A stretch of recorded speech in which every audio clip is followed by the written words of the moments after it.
All right, so we want to welcome Josh back to the podcast. I think this is the third one we've done, and then I think you did a 401 recently. So I think we're gonna pick back up this time, kind of talking about where we ended off. And I think the main thing we kind of ended on was why the military is not the greatest place for technologists. And so you wrote an article on this. I did. And so do you want to kind of give like a 30-minute overview on kind of like how that went? And then totally. Yes. So I spent almost 10 years in the Army. And as you know, Jonathan, there's this weird process of like, you just keep showing up for work. They keep paying you. And that's about it. So you have to like submit this paperwork that takes about a year to get through. As part of this paperwork, you have to do a counseling with a very like senior officer. In my case, it was like a 2-star general. And he said, look, like a lot of you are leaving, like technologically proficient officers are leaving the service. Like, why? And I explained, he said, do you think you could write up like an article for me? And so that was the genesis of Fish Out of Water, Why the Military is an Impossible Place for Hackers. Did you have any problems getting that published? I did. So the military had, the Army, I think every branch has something like this, have an office called Public Affairs, a Public Affairs office, where you have to, anytime you want to do external kind of engagements or publish an article or whatever, you have to go through PAO. I won't say they were being obstructionist, but it was a really rigorous screening. We'll just put it that way. It took probably 6 months to get that article through PAO. Yeah. Were they just ripping stuff out? Yeah, there were some, I mean, the primary thing is really for classification issues. But they went through like a lot of passages that were not, it wasn't so much about classification. Let's just put it that way. It's about image. The tough thing is, I mean, this is a really sore subject. No one wants cyber commands to fail, right? And it's hard to get criticism, like to be on the receiving end of criticism, even when it's productive. I think it was understandable, but honestly, like the PAO's job is to defend, the interests and the image of Cyber Command. And to their credit, I mean, once kind of like very senior officers got involved, there's one in particular who's pretty awesome. TJ White, who's a 3-star admiral now in charge of Fleet Cyber. He was like, look, we have to get this kind of discussion out there, because while it's hard to hear, we're not going to get better unless we critically like inspect ourselves and try to fix it. So what was in that? So what was in the article? Yeah. Like, what was the sort of crux of it? Yeah. So, I mean, the biggest issue, in my opinion, is the antiquated promotion system. That's just, the essence of it. So basically, this is, Jonathan, you know a lot about this, obviously. You're kind of like, once you get stamped with a year group, you start on this conveyor belt where basically there's this 25-year career that's laid out in like exquisite detail. And you're supposed to hit all of these key jobs that you have to do. You have to go to certain schools. You get rated by someone who only sees you a couple times a year. And it's designed basically so that you're this like replaceable cog in a machine. That makes sense. Which makes a ton of sense. I mean, like, if it's an infantry unit and you have a platoon leader that gets hurt in combat or rotates out or whatever, you want to be able to plug a new person into that role and they're just like off to the races right away, right? So it makes a lot of sense at an organizational level. But you're rotating a lot. So like they're rotating people like very regularly, like you hear the military moves. So like in the Army, it's every like 2 to 3 years, you move on to another job because they're trying to get you this like general knowledge and experience in a bunch of different roles, so that as you work your way up and you're making decisions, like you have that kind of Bingo. knowledge base. Context. Yeah. You can make decisions like in smart decisions. Totally. So, yeah. I mean, the way I've heard it explained is you basically, like, every lieutenant in the Army is being groomed to be the next Joint Chief of Staff, right? Like they're trying to give you those experiences so that when you make it to the tippy top, like you've seen all the different parts of the organization. So it might be fairly obvious why that wouldn't be conducive to like people that are either really high performers or have a career that by its nature is much more like individual contributor or leading like a small team of individual contributors. And so this is kind of the crux of the article, is explaining, I mean, a lot of it was what I felt, but it was really a composite opinion of so much of the conversations that I'd had with technical people, especially in Cyber Command, but also in other fields. Like Jonathan, is a super technical guy, and like the Army certainly wasn't going to keep him in. And people in military intelligence or Signal Corps, they feel the very, very similar kind of just stifling environment that's very difficult to excel in. So in the private world, this is more true a long time ago, and things have changed a lot, especially on the technology side, but it used to be this idea that the only way to advance was to begin managing people, right? That like you couldn't stay super technical on a super technical track and either be team lead or whatever it was, independent contributor. And I think that's changed a lot in the last, 10 years plus. At a lot of places, but there is still some companies that probably still have that more like, oh, if you're not moving up in management, you're not moving up in a way. Is it sort of similar to that in a lot of regards where? Very similar.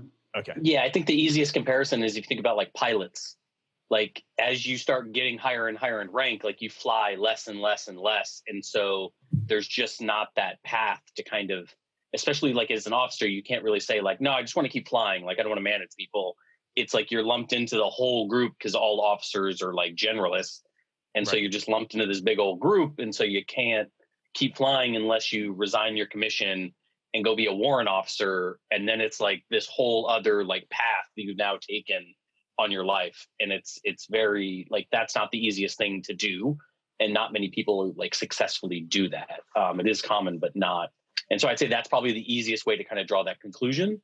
Or that similarity, I guess. But yeah, I think they're trying to change it, but it's still like difficult because it's such a large organization. And so how do you give everybody kind of like that fighting chance to be able to succeed? And like, how do you make these broad brushstrokes telling people like what their career is, right? Because a lot of people going in, they go into the military because they want that structure that's like, oh, do step A, B, and C, you will be promoted. And I think in the private life, that's not always the case, especially in technical roles. Like it's very difficult to tell people kind of how to become security analyst 2 versus security analyst 3 and things like that. And so I think it's like this weird balancing act, but the military doesn't, I guess, differentiate between like technical roles and not technical roles. They don't have this idea of like the officer. They have the idea of like the warrant officers, but it's just not to the scale. I would say cyber's made it very apparent that it's just not to the scale that it kind of needs to be. It's like, I guess it would make sense if Cyber Command was all warrant officers and everybody can just be technical experts in their field and never have to worry about anything else. Can you take a step back and just explain to me like what a warrant officer is? Because not military.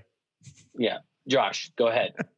So I think they have, I don't know when warrant officers began. I think it might have been either Vietnam or like they've been around for a while, but essentially the path is generally that you spend some time enlisted. So if you go to like a recruiting center and you're like, I want to join the Army, and then they like send you to boot camp. So you'd spend some time enlisted and then you pass certain qualifications that are like pretty tough. You have to do pretty well on like your physical exams, have good reviews. I believe that there are college requirements now, maybe like an associate's degree or something like that. You go through this, selection process, and you can become a warrant officer, which like rank wise is like somewhere between being enlisted and being an officer. And the original intent of warrant officers is that you can be an individual contributor that is like somewhat elevated over your, former enlisted peers. And that you can focus on being like really good at one thing. And so you see it very often, for example, in the aviation community. In cyber, you'll see it sometimes, but like in military intelligence, like certain kinds of analysts who will spend 15 years focusing on a particular region or something could be like a warrant officer. Interesting. So I think there's also a base premise, and maybe on what we're talking about, which is this idea that the Army has to use military personnel to fill these roles, as opposed to trying to come up with other ways to maybe do it. Right. Yeah. This is a huge problem. And I think one of the bigger problems, I guess, that's been highlighted recently is like, say, take the Signal Corps. So the Signal Corps is traditionally all the communications infrastructure that the Army has. Like, it's all run by the Signal Corps. And I think somewhere along the line in the last like 10, 15 years, with all the wars and conflicts that are going on, they've kind of outsourced all of that technical ability to contractors. Mm-hmm. And so you've kind of lost a lot of that like core technical knowledge in that branch. And so it kind of leaves like a bad taste in everybody's mouth these days, because you're just like, well, all these people that have gotten 10 years in the Signal Corps don't really have any technical skills, because there was always a contractor that was basically given a document that's like, here's your contract. You can do this, and nothing else. And so you don't really have that kind of like ingenuity, or people like going the extra mile, or like trying to learn on their own. You have people that are just doing exactly what's written on that piece of paper. And those are the people the active duty people are in charge of. And so it's like a very different type of problem that I think is kind of highlighted some issues. And not to mention, so it's bad for the contributor, because they are sort of like under these very rigid contractual engagements. But it's also really bad, in my opinion, for the person in charge, because like, yeah, we've talked a lot about individual contributors and how important it is to have them. And it certainly is, like, to have a track for people to get paid the same and have like increasing levels of prestige associated with their expertise. But also it's important to have people that do decide to go into management, like having been there, done that, or at least have a really strong intuition for what the technical nuances are. Because otherwise it's just like, why are you in charge? Like, you know what I mean? Like, I have to explain all this stuff to you. I have to give you my recommendation. And then like, why are you in charge? What value are you bringing to the table? What value you're bringing? You're just a middleman between like the ability to make a decision and the people that should be making the decision. Right. And so you end up with a lot of that too, which is super depressing. Right. That's the nice thing, I guess, going back to the sort of private industry, right, where you actually have that ability to branch off at those companies that do recognize that, like, hey, a super technical person, architect, whatever you want to call them, gets, that's the equivalent of manager, director, vice president, is sort of from a pay scale, responsibility, prestige, if you want to call it that, whatever it is. And that they're not necessarily managing people, but there's also this other track of, hey, team lead, and then going more down a management route and being more of a technical manager. I could see how that would be very difficult in the Army. Yeah, or if you think about like product management, right? Like a lot of the bigger tech companies require you to have a technical background to kind of do that. And it's like, oh, if you tried to do that in the Army, there'd be nobody. There'd be nobody in charge. And so now you get those weird giant disparities as you're getting promoted. Which I think is probably another one of your bullet points, is like, how do we get that kind of institutional knowledge up to the level of the people actually making the decisions? Right. And you can't do that overnight, at all. Well, the other thing, go ahead. Yeah. So the other thing you were talking about before, right? So you have the idea is everybody's doing these sort of tours through different roles, so that when they are joint, the Joint Chief of Staff or whatever, they have done everything, which also implies then that they're going through some of these more super technical places and have really no business being. I mean, like, whatever, like I don't want to disparage anybody, but there's certain roles I would not be very good at. And I assume there's some people that would not be very good at my job. Being in charge of a hospital or yes, a surgery clinic or something like that, right? Would probably not be or the Corps of Engineers, right? Like I would not be good at building actual things. They would fall over and we'd say, oh, let's just iterate to success. It's agile, G. It's agile, right? Agile construction. That's what we're doing. We'll get this bridge right eventually. We'll fail fast, you know? So anyway, sorry, I sort of interrupted in there. So so I can also see why that would be problematic because you have these people going through who don't have the technical. I mean, the model works for certain kinds of fields, right? So like you think of, I was in the infantry for a little while, and like most infantry officers go to Ranger School, right? Mm-hmm. And there's a reason for that. It's not because you need to learn how to fire a machine gun or like ruck with 100 pounds on your back. Like those aren't management skills, but like they give you an intuition for what the people that you're in charge of go through, and like what the kind of associated problems are. It gives you like a visceral feel for it.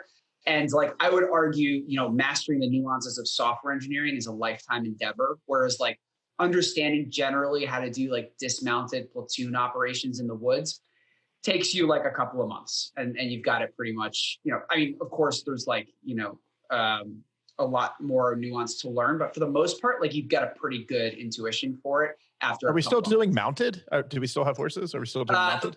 Yes. Well, they're vehicles. They're metal horses now. Yeah. Which, as I don't know if I've told you, but you can hack these things. I think we've talked about that before. Put a plug in for shift 5.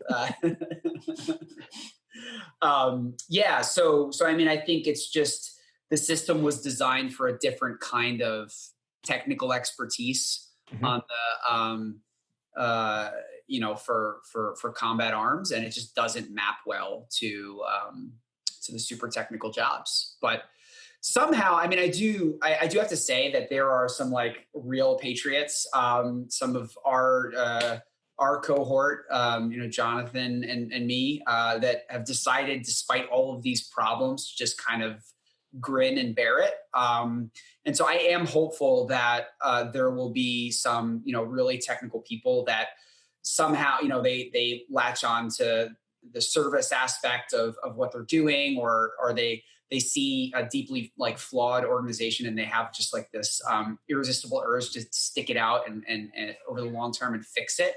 I mean, there are a lot of people working their way through the ranks now that are, majors now in the Army. So like, kind of middle management. Yep. That are working their way through. So I'm hopeful that things will change. Right. And so also one of the other bullet points before we shift off of talking about the military, and one of the other bullet points from the article, and I think we started touching on it last episode, was what makes a good military, what infantry, whatever, doesn't necessarily translate to what makes a good technical person in terms of physical skills. Yeah, totally. Yeah, so, I mean, the analogy I used in the article was, like the Venn diagram of people that can run a 15-minute 2-mile and like dissect a Windows kernel memory dump is like. Right. It might be a couple people. I don't know. It's like vanishingly small. And so, one of the questions we grazed on a little bit earlier was like, do these people, the majority of this workforce even need to be in uniform? And so, for defensive cyber operations, I'm not even sure that there's any need besides like deploying someone to a combat zone, although we do that for contractors all the time now. There's this one little like bastion of holdout where we're unwilling to like have non-uniform personnel operate the keyboard. And that's like whenever there's some sort of like destructive purpose to whatever we're doing in the cyber domain. And everything else though, pretty much we're comfortable with having civilians do. And so there's this really open question of, besides making sure that you have a cadre of people that have a really strong understanding of who they're in charge of, like why do we even need to be doing this under the auspices of the military anyway? It's an interesting question. I think there's points to both sides, but is there anything to relaxing the rules for certain roles with regard to like the physical requirements? There's a lot of discussion about it. And, the arguments around this like border on like kind of religious, right. You know what I mean? Like every year there's like a state of the cyber forces, where, I remember a couple of years ago, the head of Marfor Cyber, the Marine general, was reporting on some of the real difficulties they're having in retention. And then one of the Congress people asked like, okay, well, what do you think about like, reducing some of the military requirements for like pull-ups, for example, or whatever. And she just like snapped to attention in her seat. She's like, all Marines will do pull-ups, and it was just like, okay, all right, well, you're kind of bumping up against the physical issue, like laws of physics issue here. So, you make your bed. Is it, maybe it's not, maybe it's just another branch. Is that that doesn't have those physical, right? I don't think that the Air Force has the same physical requirements as say the Marines. Don't. Yeah, they don't. They don't. Yeah. So, there are a lot, among kind of our cohort, a lot of people think that makes a ton of sense. So we'll have the Space Force and we'll have the Cyberspace Force. That's right. The Cyberspace Force and then the Cyber Air Force. And then, there's just going to be so many. It just goes on from there. Yeah. I've always just wanted to wear a Star Trek uniform. So I think if you kind of made it its own branch, then you can fill billets in the other services by people that are able to fill said billet, right? Like, there's 3 people that can do pull-ups. Cool. Send them to the Marines as their tour. Like that's, you're the attaché to whatever cyber in a Marine unit, right? Like, it's just like the Air Force sends their weather people out to all these different like artillery units in the Army. Like the Army doesn't concern themselves with weather. The Air Force sends people that are then attached to that unit to do all the things. So I think that's an interesting way of kind of how to force that. Right, cool. We've solved the problem. Look at this. 30 minutes and we solved it. They should put us in charge. Yeah. Just have to wait 30 years. That's the problem. Right. Yeah. Our year group won't be eligible. Yeah. We won't be eligible until like 2035. Speak for yourselves, fellas. Speak for yourselves. Yeah. And then I think just to kind of wrap it up, I think they are kind of making strides in the whole, like how you apply for positions now. I think they finally started to get that under control, because I remember when I first got in, my undergrad was in information technology with like a very heavy emphasis on cybersecurity coming out of West Point. But the Army didn't want to put me in that role because I was branched a logistician. And so as the Army Cyber Command got stood up and things like that, like I tried to transfer in and they were like, sorry, we don't have any spots for logistics officers. And so I was like, well, my undergrad's in this, like I had all my professors write letters of recommendation and everything. And they were just like, sorry, in the computer system, I can't put your logistics identifier in this spot. Right. And so I started going down a completely different path. So I think you should have hacked that so that they could. I think that would have been your way in. That was the test, and you failed. You failed. Yeah, you failed. It would have been a very easy system. The MTO system would have been very easy to break. And so, but I don't think they would have taken it very lightly and would have probably ruined my career and thrown me in Leavenworth. I do have to say, so I had a recommendation in the paper that the cyber force take like some cues from military medicine. I think that was a bad recommendation, actually, after some like reflection on it. My wife, but you have no experience with the medical corps, right? Yeah, exactly. So my wife is a physician in the military. She's still active duty, and it's awful. It's just absolutely awful. The hospital doesn't, the military medicine is undergoing this like upheaval right now where they are essentially trying to assign all of the physicians to combat units. So you'll have a cardiothoracic heart surgeon who will be assigned, this is not an exaggeration, will be assigned to like the 82nd Airborne Division to go and report to like jump out of aircraft or go to jump school. Because the attitude is, if you can't deploy in service of the nation, why are you in uniform? Which there's like some, merit to, except all these military treatment facilities are super underserved by physicians. And so you can't have your cake and eat it too. You want someone to be someone capable of doing a quadruple heart bypass and also, hand out shoot, move, and communicate. Move and communicate jump out of a C-130, and you're stuck in a very corollary position to where most of the cyber force is today, where Colonel Rootkit and 2 Mile are just kind of oil and water. Not to mention, I think not to go too far straight, but not to mention most doctors don't really like the idea of shooting people. I feel like that sort of goes against some of their principles. Yeah, certainly not part of the Hippocratic Oath. Exactly. Do no harm. I think, they're in a really bad place. Military medicine is in a really, really, really bad place. Like the survey, the annual survey that goes out is just like abysmal. Their retention numbers are absolutely horrible. The only way that they manage to keep people in, very similar to in the cyber branch, is through these service obligations, which is, it sounds a little harsh, but it is the only legal indentured servitude that still exists in the United States. So every other contract that you make with anybody else in your life, you can basically pay your way out of. There's always like monetary kind of component that you can get out of it. You can't get out of service obligations. So basically they view this as a retention tool, just basically locking people into their jobs. And it has caused just abysmal morale. I was going to say, I'm sure it really helps with morale. I'm sure. It's awful. We're actually instituting it at Cybrary. I'm chaining people to desks. Yeah, you can. Right. Exactly. Yeah.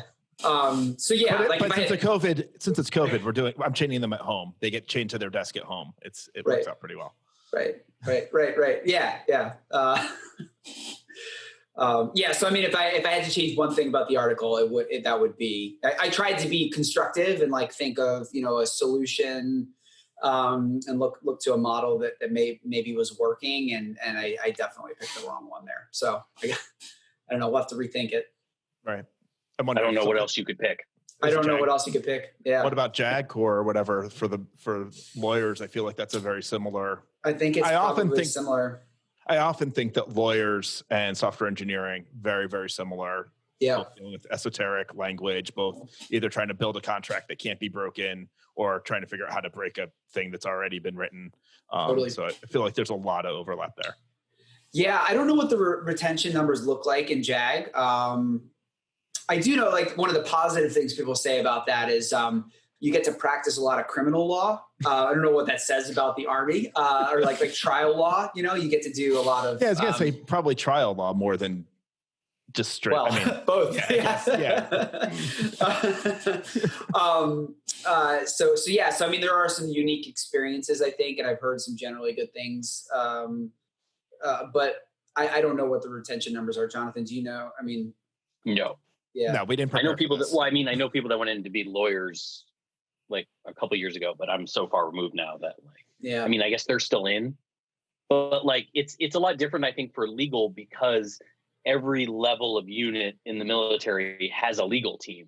Mm-hmm. And so because like, say the lowest in the Army, like company commander is like the legal guardian for all of those soldiers. Like you're legally responsible for all of them. Like you have lawyers at that level that are like your counsel. Well, my brother-in-law, sorry to just jump in, but my brother-in-law lawyer who was with the 82nd Airborne, I don't know exactly we've never really talked about his military experience as being a lawyer, but I know, so clearly there's a difference, right? He's actually he was until he retired, part of the 82nd. So. Yeah. And so you have them at that lowest level and they're being used. Right. And it's like everybody knows what a lawyer does. Like nobody's trying to make them do other things. Like it's very accepted. But I think the problem with like cyber and some of these more like doctors and things, it's like they don't live at that echelon of service. Like there's so many levels up that it's like they're national assets. Right. And they're also separated, right? They're not as embedded. Right. Exactly. Right, because the closest you have, I think, would be in the medical is like your tiers of hospital, But even then it's like, there's a line that's like, oh, if you need anything that's like cutting you open, like they're flying you somewhere else. Like they're not doing certain things at certain levels. Yeah, you'll have like flight surgeons and things, or like flight docs in the Air Force. The problem is they call them like general medical officers. So you're not required to have any advanced training beyond medical school to do that job. And so for something like my wife is a dermatologist, and for her, like that takes years and years and years of training. It's very specialized, and she has to practice in the clinic a lot to keep up on her skills. And if she's out like giving boo-boo Band-Aids, at JRTC or something, like she's losing all of that training on the dermatology side. And so there's this real schism or like dissonance between what she does most of her time at like the hospital running a dermatology clinic and like what she would do out in the field with the 82nd Airborne people, like, spraining ankles and stuff. And she's standing out Motrin. Right.